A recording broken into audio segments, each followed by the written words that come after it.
नमस्कार मंडळी, मी प्राची आणि आपल्या व्हिडिओमध्ये तुमचं दिलसे स्वागत. तर आज आम्ही निघालोय आदमापूरला बाळूमामांच्या मंदिरात. कारण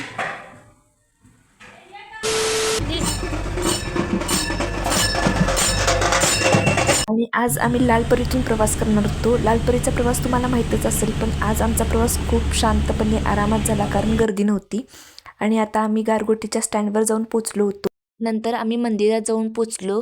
मला खूप छान वाटलं, शांतता होती, एकदम जास्त गर्दीही नव्हती. मागच्या वेळेस गेलेलो त्यावेळेस जास्त गर्दी होती, खूप मोठ्या मोठ्या रांगा होत्या. रांगात थांबून आम्हाला दर्शन घ्यायला लागलं, पण यावेळेस तसं नव्हतं. ही तर छोटीशीच रांग होती, लगेच संपली. नंतर आम्ही दर्शन घेतलं आणि मी मंदिराचा परिसर नीट कॅप्चर करण्याचा प्रयत्न केला आहे, तुम्ही बघा.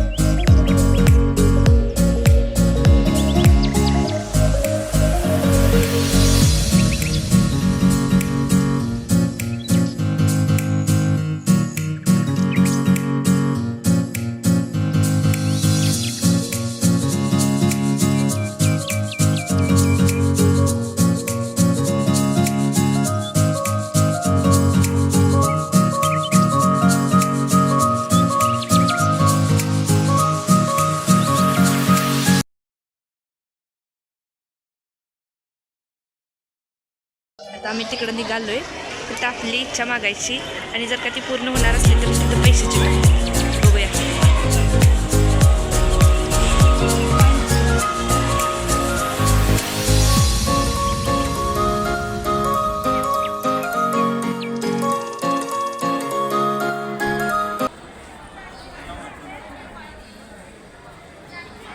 मंदिरातून बाहेर आल्यानंतर बघितले तर खूप असे स्टॉल लागले होते. हे नेहमीच इथे लागलेले असतात आणि इथे वेगवेगळ्या प्रकारच्या वस्तू सगळं भेटत होतं. आणि मी आणि मम्माने बघितलं, काही आवडल्या त्या गोष्टी घेतल्या आणि लगेचच बाहेर आल्यानंतर आम्हाला रिक्षा भेटली. म्हणून मी इतकी खुश होते, कारण इथे रिक्षा भेटायला खूप वेळ वाट बघावी लागते आणि आज आम्हाला लगेच भेटलेली. आम्हाला गाडी भेटलेली आहे, आम्ही गाडीत बसलो. आता सुकून का नाम सुना? हाय हाय, इतना सुकून. आम्हाला गाडी भेटली आहे. आता बसलो आणि आता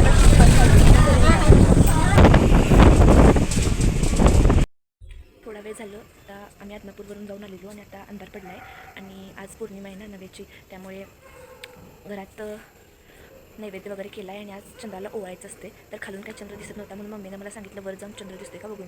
तर मी चंद्राला शोधते, तेव्हा तुम्हाला दाखवते चंद्र किती छान दिसते. मला सापडलं आहे.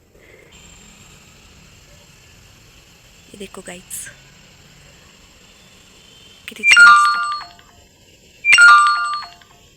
इथं बघा, आज पौर्णिमा आहे, त्यासाठी पोळ्याचा नैवेद्य केला आहे आणि मस्तपैकी मम्मी चंद्राला ओवाळून आले आणि आता आम्ही जेवणार आहे. तर आजचा ब्लॉग तुम्हाला कसा वाटला नक्की कमेंट करून सांगा. ब्लॉग आवडला असेल तर आपल्या चॅनलला सबस्क्राईब करा आणि खूप साऱ्या लाईक्स पण करा. Thank you for watching. भेटूयात पुढच्या ब्लॉगमध्ये.